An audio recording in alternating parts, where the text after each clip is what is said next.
Good morning from Fast Company. Here's our daily look into what's driving today's creative business leaders. In an interview with Fast Company, Y Combinator CEO Gary Tan envisioned investors as bodhisattva, helping startups reach the promised land. His words highlight a similarity between startup founders and people with a spiritual practice. Both embark on a faith journey along a seemingly meandering path toward a transformational vision. Much has been made of the mythical and religious language of Silicon Valley. I wonder whether Tan's language is another example of tech leaders borrowing spiritual language to increase productivity, or if venture building could create spiritual experiences that lead to greater enlightenment. Analyzing hundreds of startup founder interviews and numerous scientific articles, I discovered that starting a company was akin to a spiritual practice, inviting founders into 1. Personal transformation, aligning with one's truest self and healing past wounds. 2. Societal and environmental reconciliation, seeking to address social injustice and sustainability. And 3. Divine attunement, deepening relationship with God or something more. I was surprised that these spiritual dimensions also brought about tangible business outcomes. The founder's journey may lead to a spiritual and financial promised land after all. Personal transformation. Like a spiritual practice, startup ventures invite founders to embrace their calling, align their lives with a sense of purpose, and regain a sense of their true selves through healing and transformation from past trauma. Purpose and alignment. Nearly 40% of founders see entrepreneurship as an expression of their true self. Tristan Walker had plenty of startup ideas, but he only felt authentically and uniquely positioned to start Walker & Company, his grooming brand for Black men. Many others follow a similar path, focusing on a startup idea that taps into their unique calling. These purpose-driven entrepreneurs tend to attract more financial resources, making purpose alignment a strategic advantage, not just a matter of personal fulfillment. Healing. Founding a startup can also help entrepreneurs process and heal from past trauma. Whitney Wolfe Herd credits her company, Bumble, with saving her after a very public fallout with her previous co-founder. Research finds that female survivors of domestic violence also find healing in their ventures. Building a company can help entrepreneurs process and reconcile challenging and scarring experiences and reclaim their sense of self. Societal and environmental reconciliation.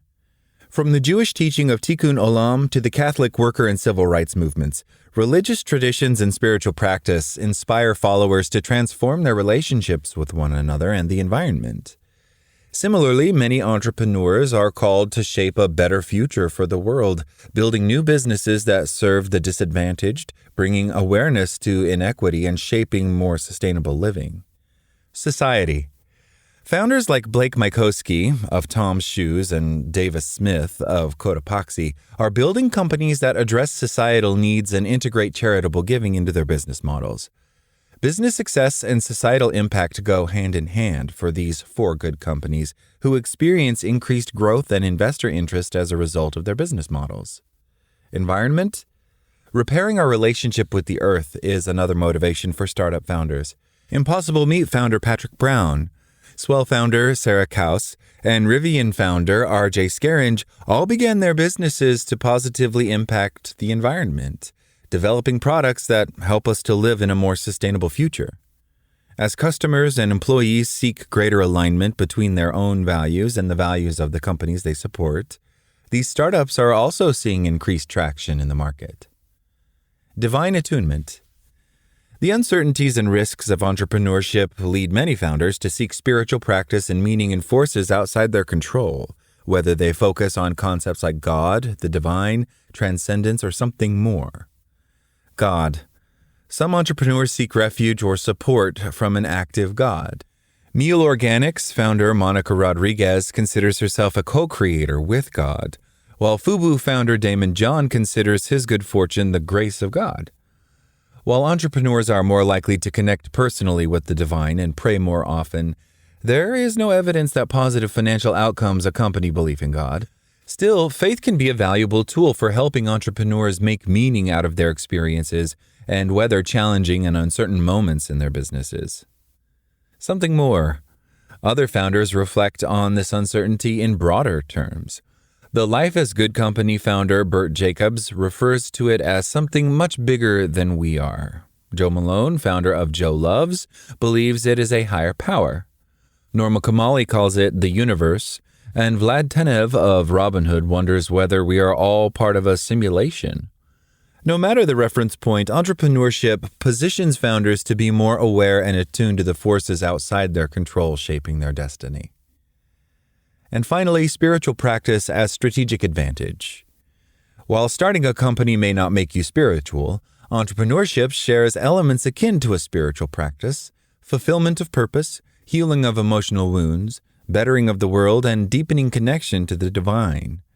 Beyond personal fulfillment, this spiritual practice can realize tangible business outcomes like strategic direction, customer loyalty, and employee engagement.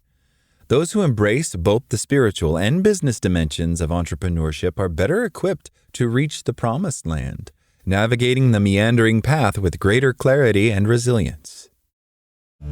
That's all today from Fast Company. Talk to you tomorrow.